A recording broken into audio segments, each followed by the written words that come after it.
శ్రీ స్వర్ణగిరి ఆధ్యాత్మిక సమాచారానికి స్వాగతం.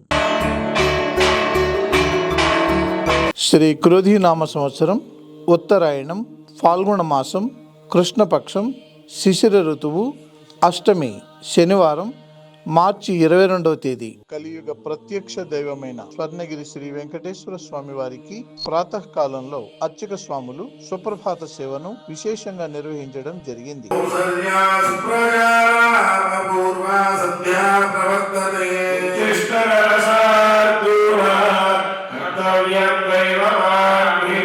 సుప్రభాత సేవ అనంతరం శ్రీ మహాలక్ష్మి అమ్మవారు 33 కోట్ల దేవతలు కొలువు తీరినట్టి గోపృష్ఠ దర్శనాన్ని చేయించడం జరిగింది. ఈ రోజు 5:45 శ్రీ వెంకటేశ్వర స్వామి వారికి నిత్యారాధన నిమిత్తం అర్చక స్వాములు మంత్రోచ్చారణలతో సువర్ణ బిందె తీర్థమును బంగారు బావి నుండి తీసుకువచ్చారు.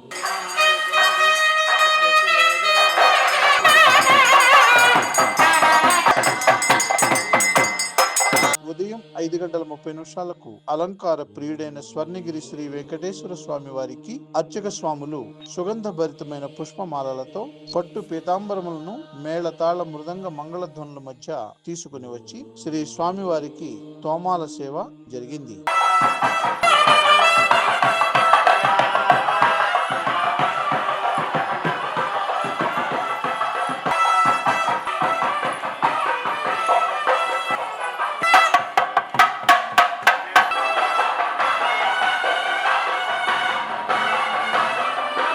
ఉదయం 7 గంటలకు శ్రీ వెంకటేశ్వర స్వామి వారిని మణిమయ శోభిత స్వర్ణాభరణాలతో పరిమళ భరిత పుష్పమాలలతో శోభాయమానంగా అలంకరించి 1000 నామాల శ్రీ వెంకటేశ్వర స్వామి వారికి సహస్ర నామార్చన సేవను ఘనంగా నిర్వహించారు.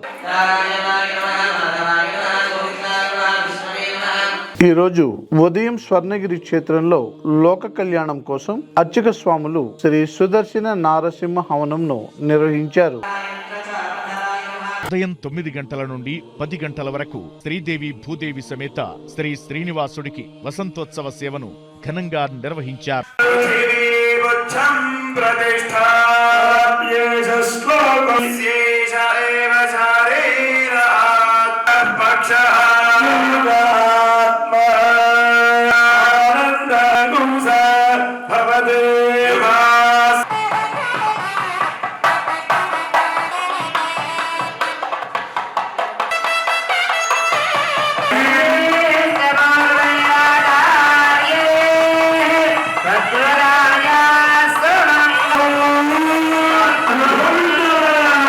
ఉదయం 10:30 జగదేక చక్రవర్తి అయిన శ్రీ పద్మావతి గోదాదేవి సమేత శ్రీ వెంకటేశ్వర స్వామి వారికి పట్టు పీతాంబరాలు ధరింపజేసి నవరత్న ఖచ్చిత స్వర్ణాభరణాలతో పరిమళ భరిత పుష్పమాలలతో అలంకరించి శ్రీ స్వామి వారికి నిత్య కళ్యాణ మహోత్సవాన్ని అర్చక స్వాములు అంగరంగ వైభవంగా నిర్వహించారు. భక్తులు శ్రీవారి కళ్యాణ మహోత్సవాన్ని కన్నుల పండుగగా తిలకించారు.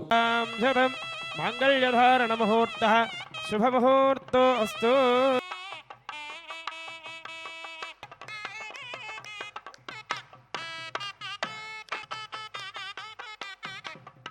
శాసనపరేరమదాచార్య పురోగమేః సర్వైః పూర్వైరాచార్యైః సత్కృతాయాస్తు మంగళం. ప్రతిరోజు స్వర్ణగిరి దివ్య క్షేత్రంలో అఖిలాండ కోటి బ్రహ్మాండ నాయకుడి అన్నప్రసాద వితరణలో భాగంగా ఈ రోజు సుమారు 5,000 మందికి పైగా భక్తులు నిత్యాన్న ప్రసాదాన్ని స్వీకరించారు. సంహార గోవింద, దురిత నివారణ గోవింద, శిష్ట పరిపాలక గోవింద, కష్ట నివారణ గోవింద, గోవింద హరి గోవింద, గోకుల నందన గోవింద, గోవింద హరి గోవింద, గోకుల నందన గోవింద, వజ్రముకుటధర గోవింద, వరాహమూర్తి